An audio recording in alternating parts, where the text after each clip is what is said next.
Hey,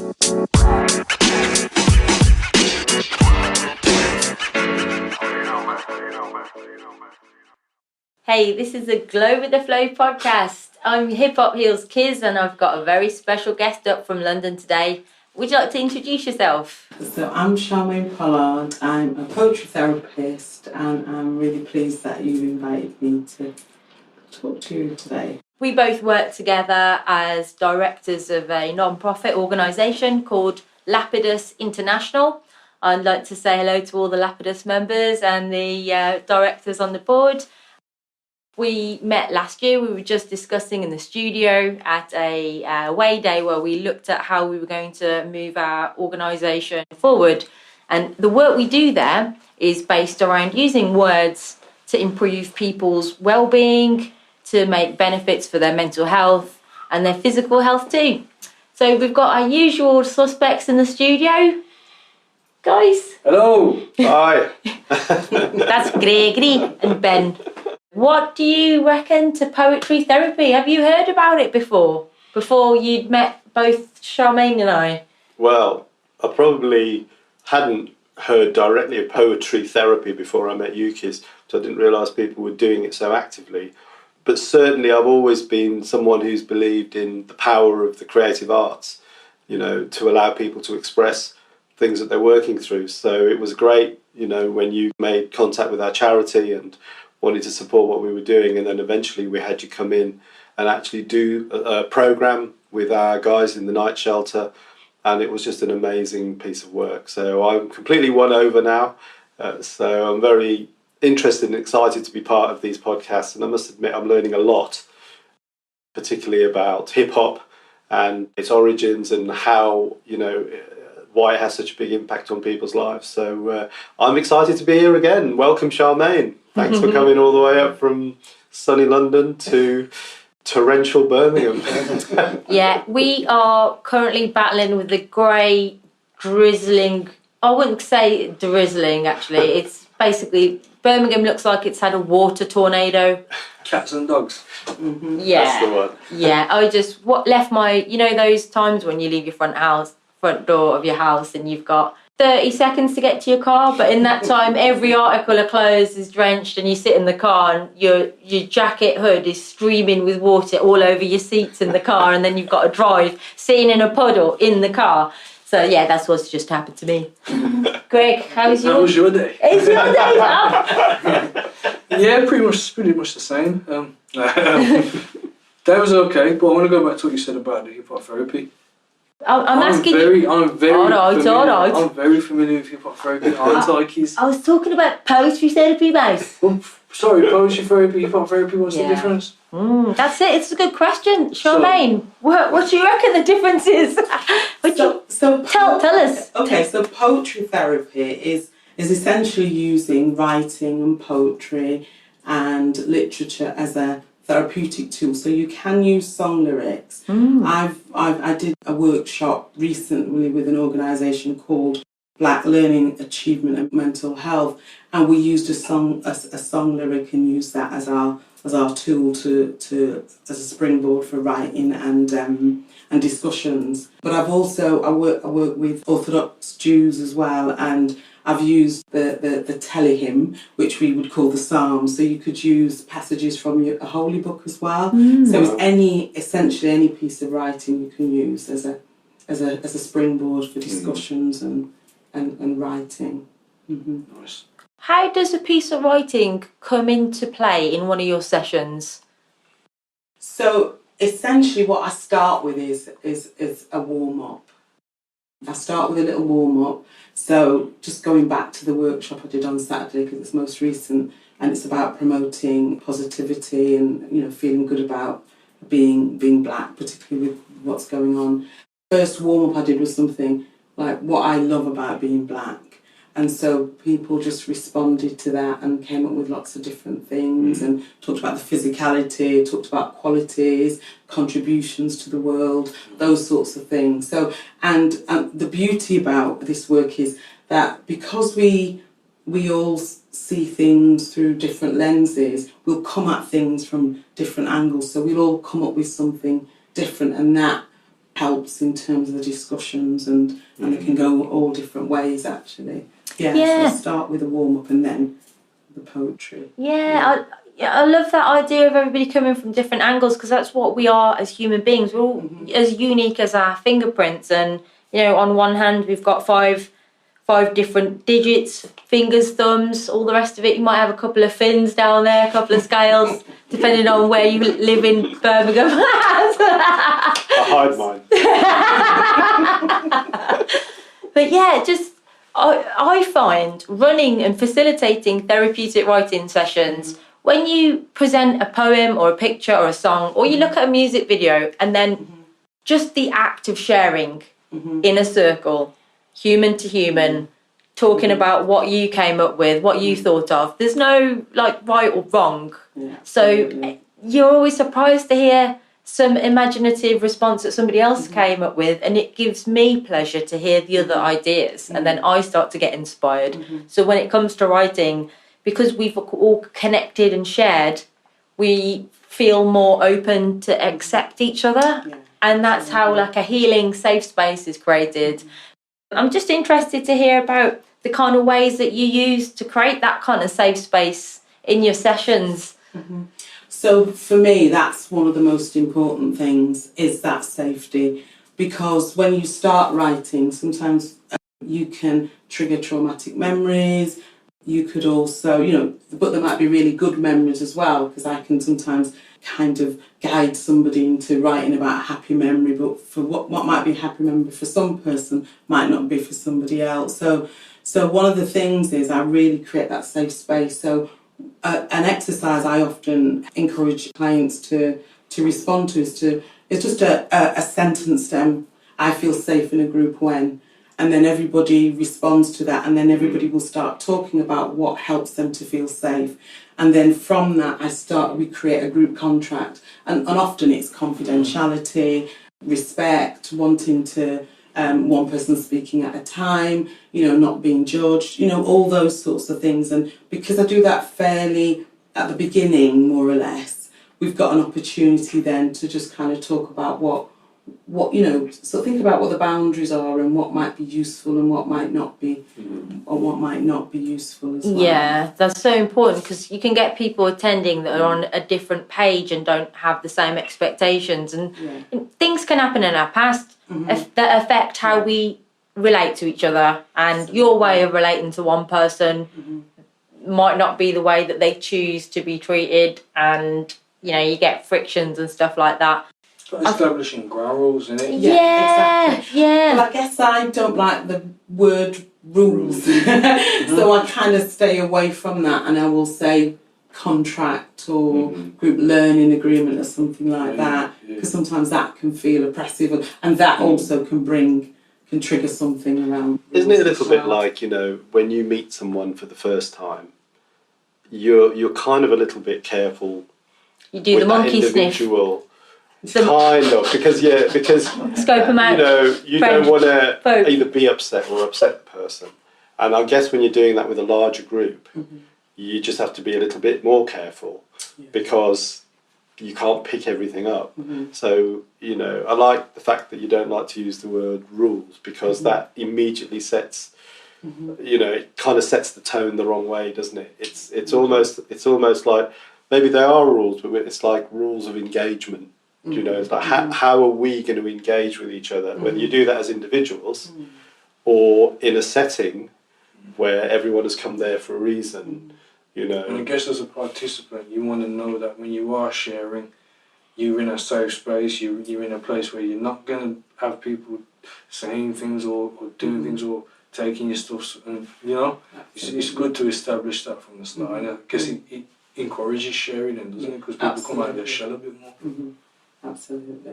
So how do you make people who don't want to be there, because they're, feeling nervous about the process, they're a bit worried about being in front of other people, but, might have been stuck so bad that they need to come to some kind of intervention. How do you work with those people to make them relax and sort of take a deep breath? And so sometimes it's exactly that. Sometimes if they're a bit frightened or apprehensive about sharing their work, I might say, take a deep breath, and then share. Or I might encourage them to just say, well, maybe just use 1 or 2 words. But what I aim to do right at the very beginning is each person share something.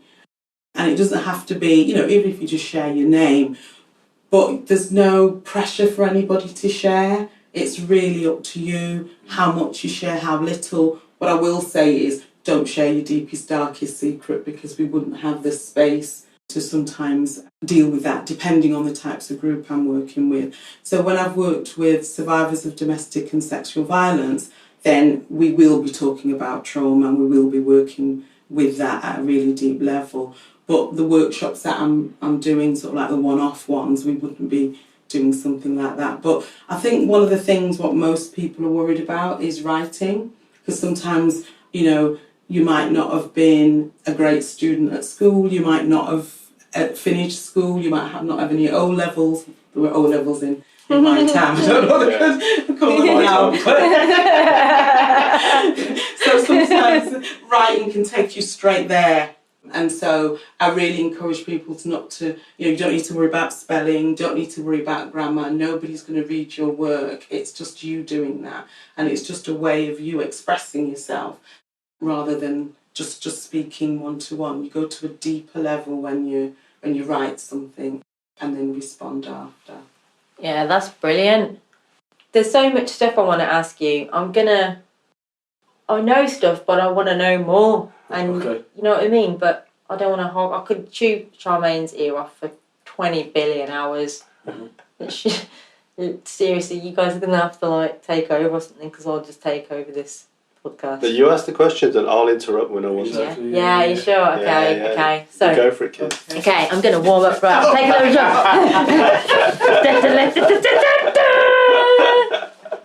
Can I ask a question? Yeah. What is it that drew you to your work? What drew me to my work?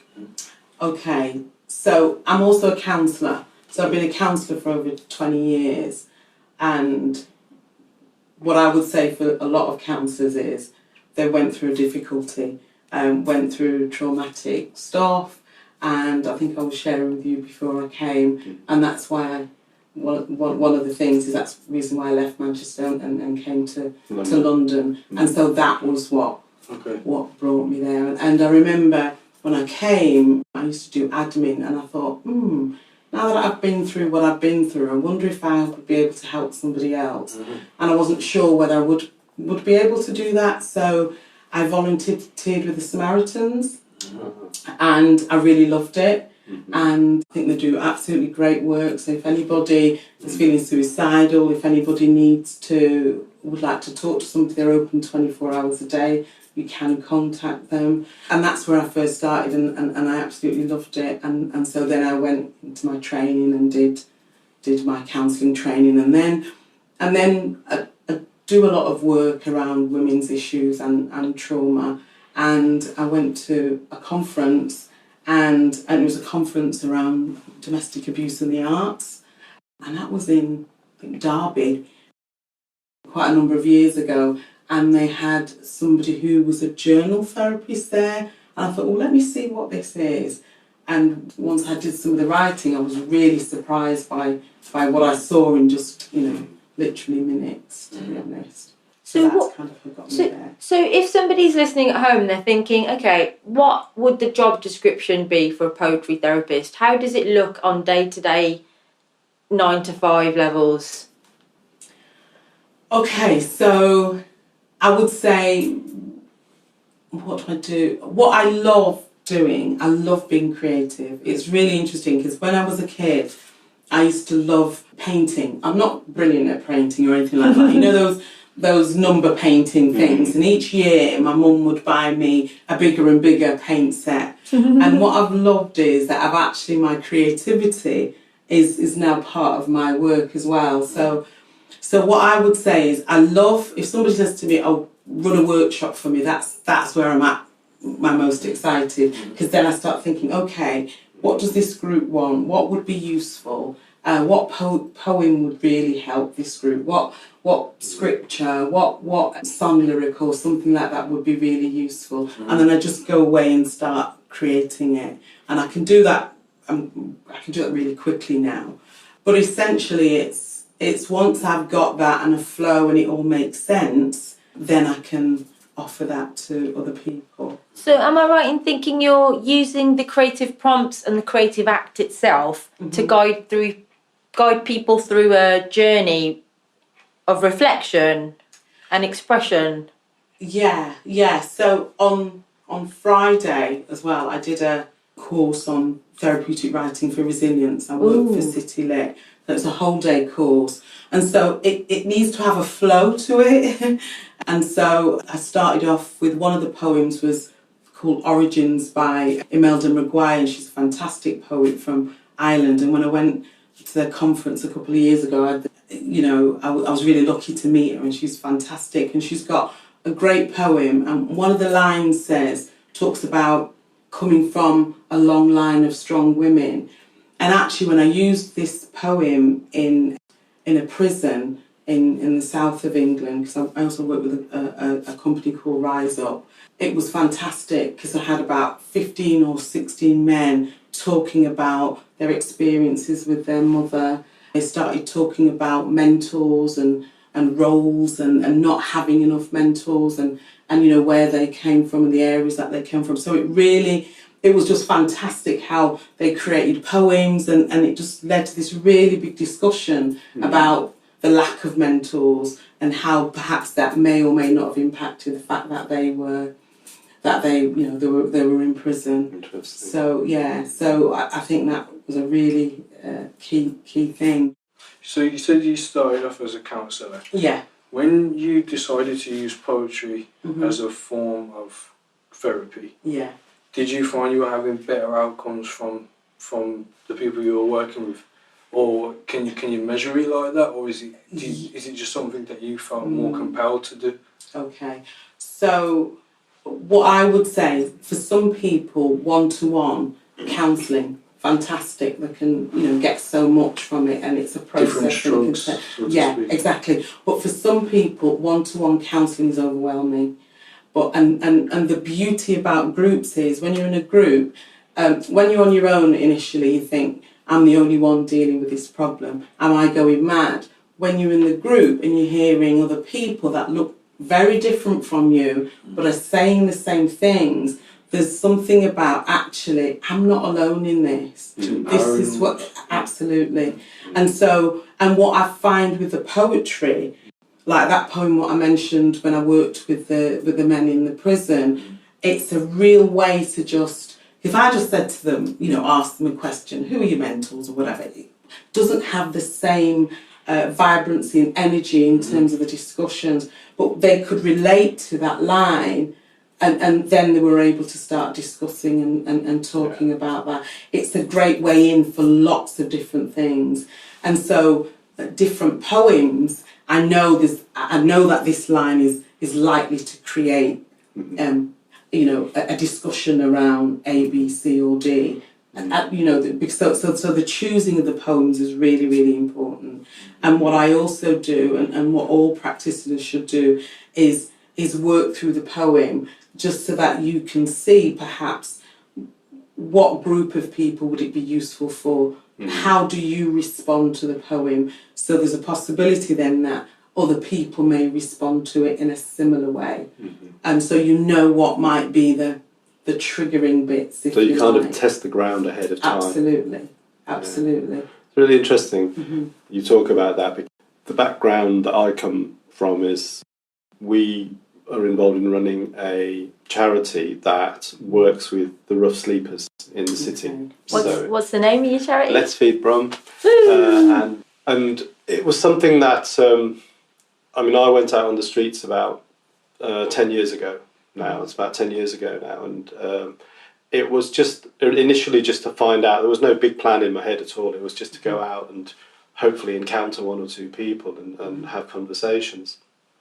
And it developed over time into a bigger operation, whereas that was one or two or three of us walking through the city for 2 or 3 hours, and eventually it got to a point where we'd set up somewhere and it was like a soup kitchen happening. And actually what you were talking about, that thing about the one-to-one, and then the group, because they were much more like social events. So before I started getting involved with that kind of work, I always imagined a soup kitchen as a place of, like grim lines, like Oliver Twist, grey faces, walking, and it's like thank you, and off they go. But of course, it's nothing like that at all. What is it like? Can you describe the scene? Yeah, so you'd have, the people would come to set up, we'd come to set up, get everything. But as you're setting up, other people are turning up, waiting for you to be ready. Depending on what's going on, what's been going on in the city, even just general discussions, that's all happening all the time, all around you. So it's a really active scene, lots of stuff going on, people jostling to get into the front of the queue, then, people also like trying to make sure everything's in place. But there's one of the things that was really important from the beginning, because we'd worked from very small groups, which was 1, 2, 3 people, up to eventually crowds of up to 100 people. So effectively, it was like event management. So what you realised was you had to keep the feel good about it all the time. So there were always 2 or 3 of us, and that was kind of eventually that was like my main role. Right, I've got to make sure that you're keeping trouble away. So if someone's come in, I know we'll you go and talk to that guy, because actually I know they've got a beef with that guy over there, so we'll talk to that guy, and get them a cup of coffee early so that we'll calm them down. So you're working with people's because you know them, and so it was trying to create an environment where everyone felt safe enough to be there, but at the same time not having this kind of sense of we're giving out stuff and you've just got to behave and get your stuff and not cause trouble. And it created a social scene. They were like parties, you've been to one or 2 of them, and they're buzzing, and it's a really, people looked forward to going. So when you're talking about the settings that you create for the people you're working with, and like looking ahead of time, kind of we did that in a different, it wasn't about lyrics, but it would be like, who's going to be there tonight? What's happened on the street the last couple of days? Who's likely to be there? And, very occasionally, for example, which does happen tragically, even recently, people die on the streets. When someone's died on the streets, then the mood is really down there, people, and actually there's a lot of anger as well when that happens. How do you deal with that then? How do you change the mood for them or help them with that? It's just knowing people individually. Okay. It's like that person. So we have groups of volunteers that go out every night. Each volunteer will have really strong relationships with half a dozen people. So I don't know everyone on the street in Birmingham, but there's probably about a dozen of the guys on the street right now that we're really close because we gel. So because we've got over 100 volunteers going out 7 nights a week. So it's the person who's there that night, and they'll think, Greg's coming tonight, and that guy that passed away was really close to. So I'm just gonna take some time with him, and I'll go and sit with him. So by knowing the people, by knowing each other, that's how you do it. Because you can't. Anything else would be patronising, wouldn't it? Because it's not. And it's out in the open. We're not in a. People can come and go as they please. We can come and go as we please. So it's literally community. That's how I see it. It's a living community, And I guess the safe spaces that you want to create in the therapeutic world are creating a community there and then, isn't it? Absolutely. For those individuals with you. And the ones that what I've often done, certainly with the groups that I've worked with, my culture. I'm British Jamaican, so my parents are Jamaican, so that's a culture which I grew up in, and food's a really important part of that. And so what I used to do is before COVID and we've been forced online, was any group that I did, I always made sure they had really good food, and that brings people in and it changes things, because the dialogue that you have with other people, not these, and that's what diversity is about. It's not about a few sandwiches. Sandwiches are a British thing. Yeah. So what I would do, I'd order in Indian food from the local Indian, Yeah. you know, and they'd have an actual meal as part of the workshop. Yeah. Is what I would do, and you could see how appreciative they were, because there were people that were, you know, kind of on the fringes of society, and you know, lots of difficulties and you know, difficult experiences. They really appreciated that, and you know, it's different, isn't it, when you're talking and eating?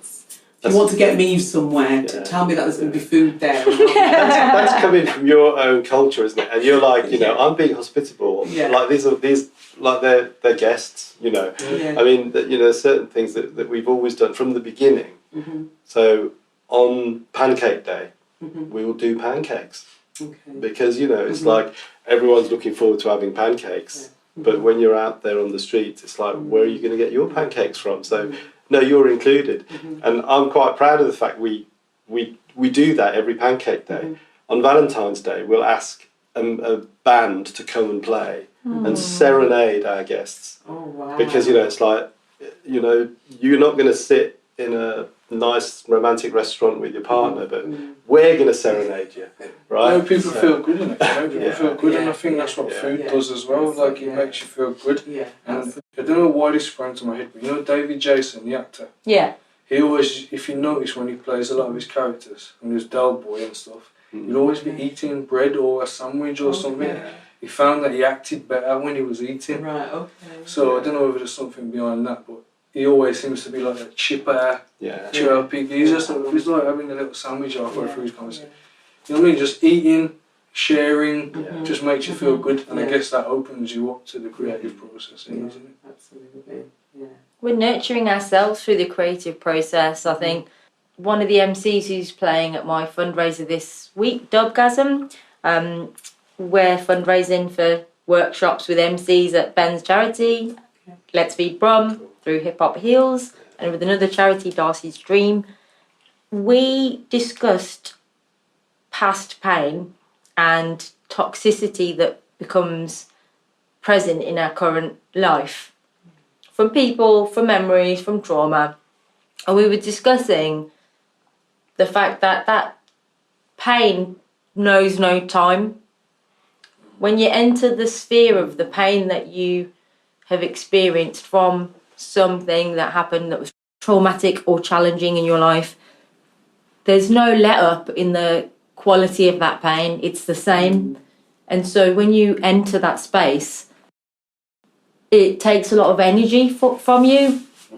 But when you feel loss, that energy burns a space inside. When you feel trauma, it's actually actively burning a space inside of you. So whatever loss it is has carved. And I think there's a Khalid Gibran quote about the human heart being a vessel, and when pain carves it has the capacity to hold more love.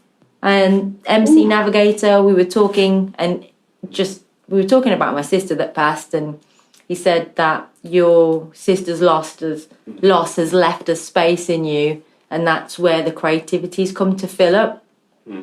I was in his house. I was in London. I'd been to Hackney, gone up to visit him, and I'm a grown girl. Like I just started proper blubbing in somebody else's house that I didn't really know that well. I knew enough to be going over to stay over and that, but oh my God, I was like, well, I'm really sorry. Proper hit a nerve when he said those words. It was like some veil had been lifted in my perception. I came to terms with how I became a poet, and I accepted why it had happened. So while I was going through my own processing journey, poetry came to me. Poems wrote themselves through me. I didn't think of myself as a writer. I certainly didn't think of myself as a poet. The work that I produced was way beyond what I thought I could. It was almost like somebody else was writing it. So I was like, whoa, what on earth is going on here? At the same time, I was suffering physical sensations in my body that weren't from a physical cause. So the pain, the journey that I've been on is that pain has come from my emotional trauma and manifested to the point where I've stopped walking, stopped eating, had pains in my arms that stopped them from working. Mad stuff that you don't think's real, but it's real as I am sitting here in front of you. So these weird things happening to my body, I didn't realise that creativity could help you process that until I started to be creative when my dad died, and it opened up a creative block, and I started writing, and then all this stuff started pouring out, and then I started processing, and then I started to get onto this train, this railway train with full pelt steam pumping, where I didn't know if I was going to be all right going on that journey. I was just on the train without my choice. Yeah, it's mind-blowing, really, because the place it took me was one where I started to assemble fragments of sensations and memory and sense perceptions from trauma, which made me cry, made me hurt, made me feel in deep, deep anguish. But because I was naming it, I was making it all right, and I was getting rid of it. I was casting it out on the page, sending it away from my heart and my headspace, and then I wasn't thinking about it anymore. But I didn't realise I had been thinking about it. But they were poetic representations of traumatic memories and threading together elements of my life, my childhood, things that had happened, people that I'd seen, birthday parties, being picked up and spun round by my sister that passed away, imaginations of her accident and what I could see of the car, and reliving from her point of view what happened, because it was an unexplained mystery car accident that nothing has been able to, make a conclusive cause for. You said that you felt like you was on this sort of runaway train. Hey, I didn't know what was happening to me. It just started pouring out. When you were writing, did you feel like it was making you feel... Was it making you feel better? While I was actually writing, I felt like I was in a Lambo driving at 200 miles an hour. It was just nothing else. And then an hour or two might pass if it was a bigger, deeper poem where I might have assembled past notes and brought other things together. But I really didn't realise I had this stuff in me, like this, I'd say skill, not just the painful memories. It was like a talent that I didn't know that I had. And I don't feel boastful or embarrassed saying it, because the stuff that I was writing was just, it was like some freak, weird, technical superstructure with all these mad, like, patterns of words on the page, just trying stuff. Hip-hop? No hip-hop, mate, no hip-hop. Poems. You started by talking about that quote from Khalil Gibran, which is talking about when the heart is carved with emotion, that it makes space for something else. And the greater the sorrow, the deeper the space for joy. Yeah. And I think this is like, I think it's common to human experience. Not everyone suffers the same traumas, of course. But when trauma has been experienced and endured, there's always two ways to go with that. One way is that it's a dark road, which is the road of bitterness. And the other way is the road of not, you don't want to have bitterness about it, but you nevertheless have all the anguish. And I think if you take that road, then there is not just the possibility, but the probability of great healing. And growth. Yeah, for not just you, but everyone around you. And that, I think, is kind of in many ways like a question that's posed to us every single day when we suffer setbacks or things happen not the way we expect them to. Because we can see, can't we, around us in the world what happens when bitterness is the route that people have taken. Because that leads to hatred and that leads to strife, and that's just not a good way to go, and I would say probably 99% of the trouble in the world is caused by that, and that alone. You know, and sometimes I think it's fair to ask, why has this happened to me? Because I don't believe that it's...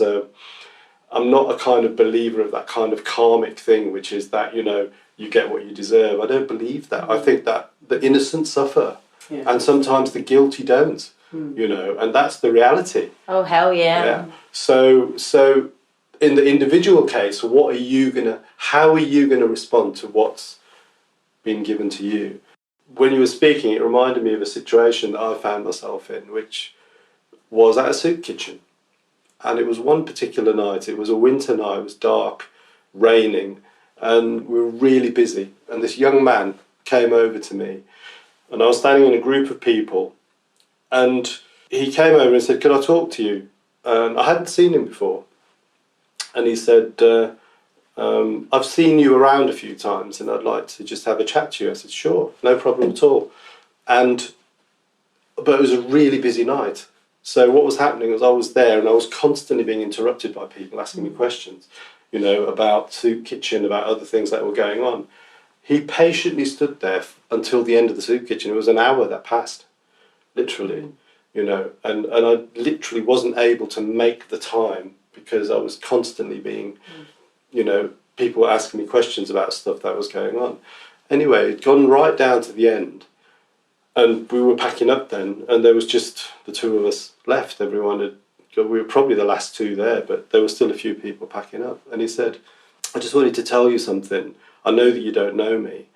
I just kind of felt I had to tell someone, and I wanted to tell you, you know." And he said, so we had a little chat. He was, you know, what my name was, what his name was, etc. And then I said, "So how, you know, before you tell me, well, how did you end up on the streets?" You know, and he said, "Well, that's what I've come to tell you." And he goes, "You know, I was in a great place in my life. You know, I was recently married, had a lovely baby, and everything was going great in my life. And one day, my wife and child were killed in a car accident." And he said, "And then I didn't know what to do. Then I just left and went on the street. And I've been here ever since." And that was a year ago. The reason he wanted to talk to me, because, you know, I'm a Christian, and he obviously knew it, and he said, "I wanted you to pray for me." I said, "Would you pray for me?" So, I mean, that's a pretty difficult, that was a difficult moment for me, let alone, you know, what he'd experienced, which was way beyond what I could imagine. And I think I've said this before, but often when I don't have the words to speak, I just say, you know, "Lord, give me the words," because I don't know what to say. I don't have the capacity, you know, to deal with something like that. But I heard myself say this to him, and the words that came out were, "God has laid a very special path for you. That's a horrible thing to have happened, but out of it is going to come something which is going to give you, at some point, great joy." And that was that encounter. I never saw that guy again.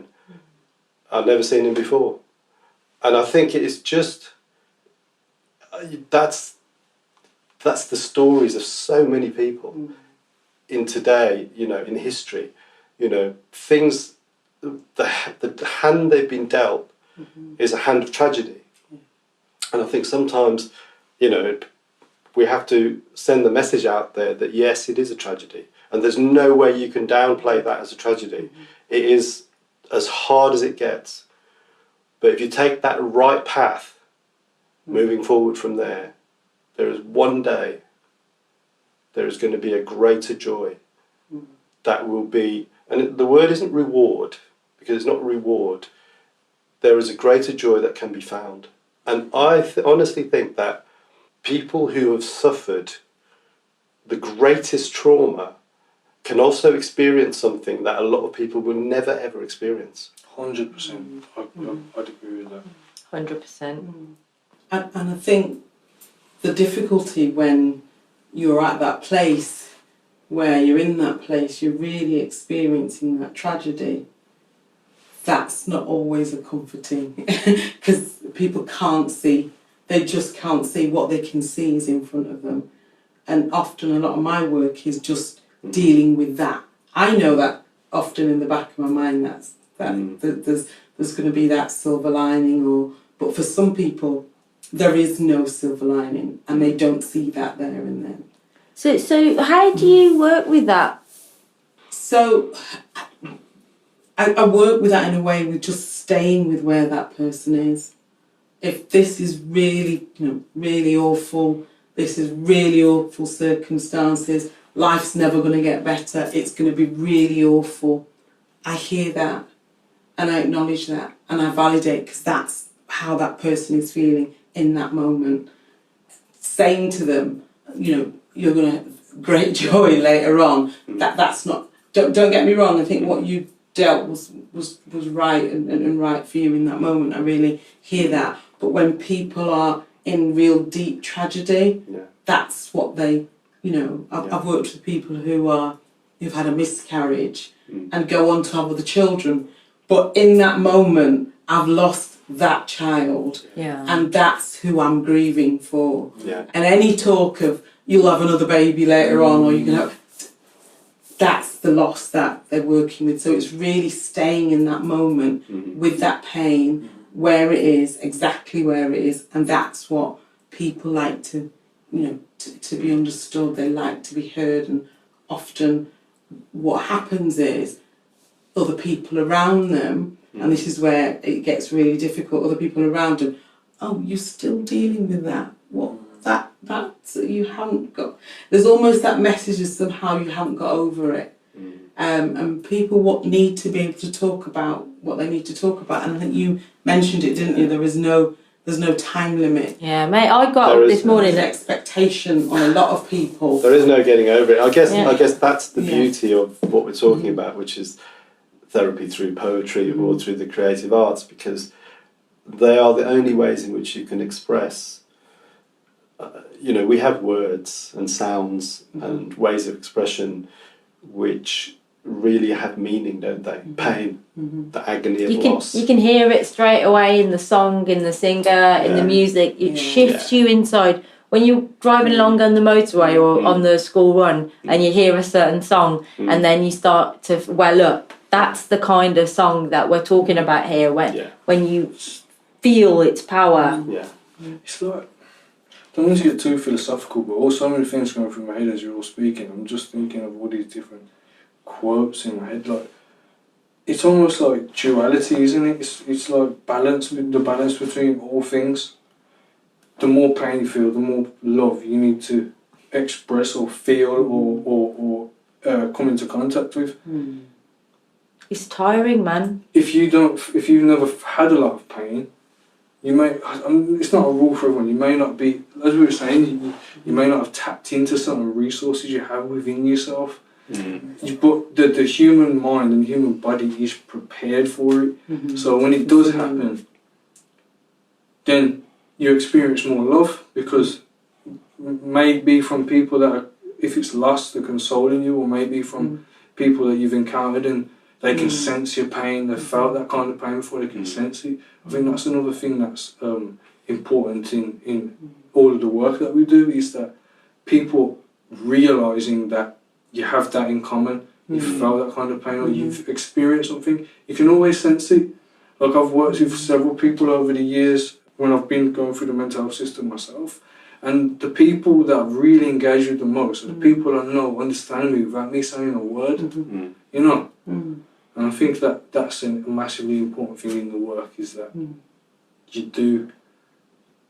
do show that duality, that it's like the yin and the yang, isn't it? Like pleasure is always followed by pain, and pain followed by pleasure, etc. I just think that it's a great philosophy to think that the more pain you felt, the more love you're gonna feel, and I think that is key to healing. I think, as you were saying as well, sorry to go on, understand that they're still in pain and not trying to move people on before they're ready. But it takes a great deal of understanding to know that, because a lot of people, if you think 5 years ago, before Time to Talk, before mental health campaigns, how people looked at mental health as a whole. It was like, oh, mental health, mental schmouth. Flipping stick a plaster on it, crack on. But it's not always like that, is it? It's like someone breaks their leg, they have to go and lie down for a few weeks. Yeah. Someone breaks their mind, it was like, just get on with it. But the shift there's been in the last few years is immense. And well, we've experienced that as men, haven't we? I remember us having a discussion about Boys Don't Cry in one of the earlier podcasts, and it's like, you know, I remember saying, you know, why were we ever taken in by that? Because for the setup to my old man, you said, don't be daft. Boys don't cry. And there's also Toughen up. there's a cultural thing around difficulties and resilience, isn't there? As well. And some cultures don't even have a word for mental health.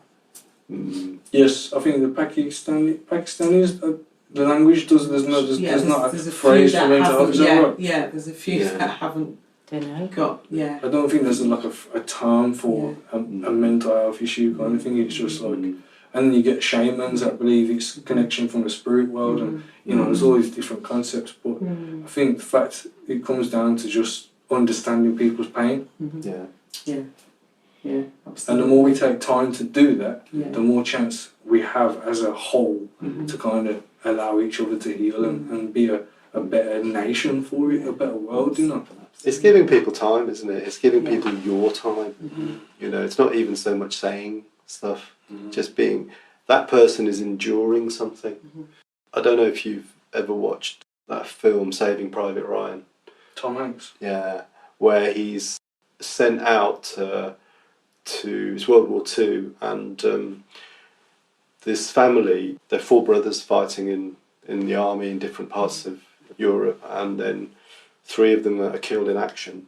So he's sent out to get the one left to bring him back, because they don't want the parents to lose all four of their sons. Right. You know, so his mission is to go out and find the one remaining one and say to him, look, sorry, we're taking you out of action, because, you know, if you get killed as well when you go back, there's going to be, all of you will be dead, and there will be no devastation. But there's one scene in that film where he's near the front line somewhere in France, and there's shelling going on everywhere, and, you know, you can see, I mean, it's well filled, the soldiers are absolutely, it's a relentless battle.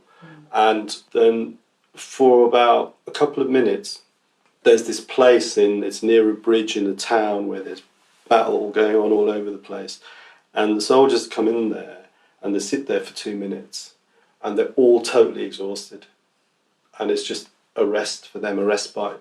They're only there for like 2 minutes, and the camera pans around the room, and there's about 10 guys in there, and you can just see from their faces that, I mean, they're half dead, you know, and nothing is said, but you can feel, and I think it was the intention of the energy coming into there. It's like, we're all here together. Yeah, we're all here together, and you know what?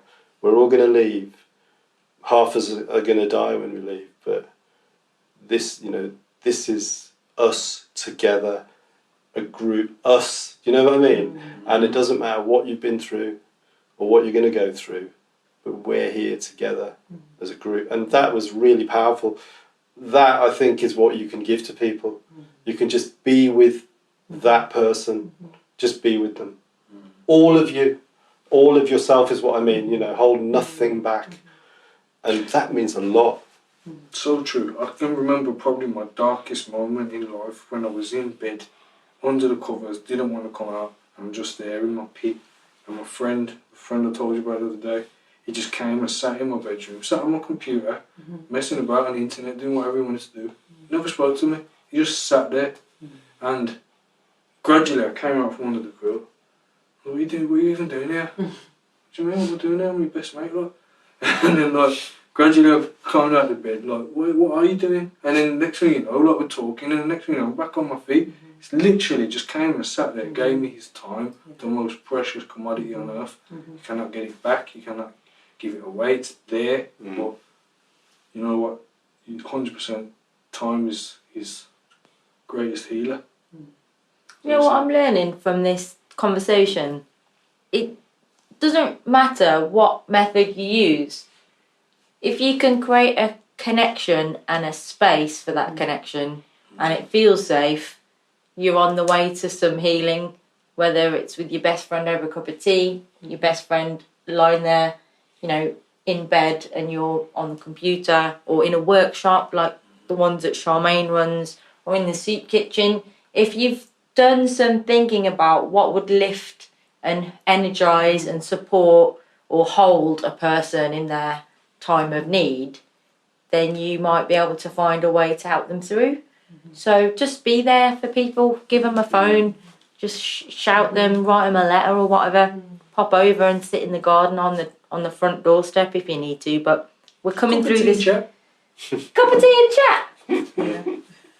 Yeah, we're gonna go through some weird, unpredictable times now, even more so because it's October, isn't it? We've had lockdown, COVID, January. The world was relatively normal last year. We've had 10 months now where our lives haven't really been the same, and Upside down.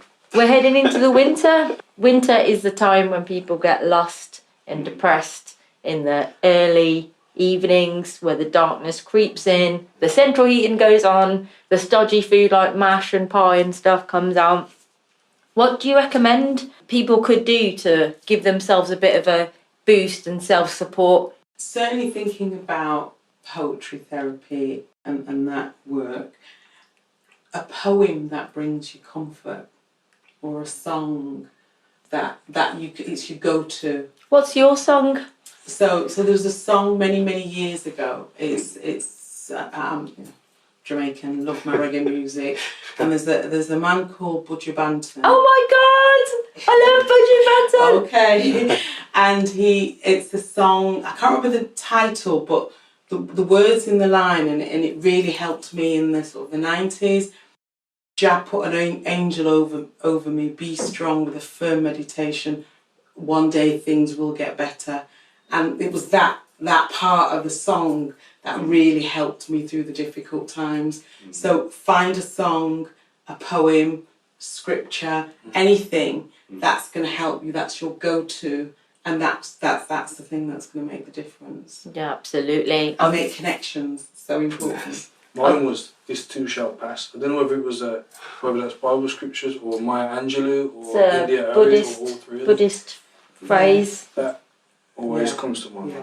Just Yeah. to stick one in there. Yeah. What's yours, Ben? Well, there's one that I really love. It's actually it's in scripture, but it's in the Gospel of John, and it's where what's described is the difference between the darkness and the light. And it says that the darkness doesn't understand the light. So as opposed to that view of yin and yang, which in many ways I think is manifested in lots of ways, there's also this perspective where darkness is simply absence of light. So light, when it appears in the darkness, you know, if it was personified, has no understanding of what light is, because darkness is the absence of something, whereas light is the thing which is the presence of something. So when I think about it's like when I met you out in the car park and you saw I was just standing out in the rain letting it fall all through me, and I couldn't care less because I love it. It's like rain, you can rain on me, you know, hail, you can hail on me, darkness, you can shine on me. I don't care, because at the end of through it all, right, the light is at the end, and the light is something. And all of these are an absence of something. So, you know, and that for me, obviously, as a Christian, is, you know, my faith in Jesus Christ. So for me, that's like that person who is God is like at the end of everything and holding everything is this incredible light that is the presence of something which is life itself and light. So, you know, it's from the moment I believed that has never left me.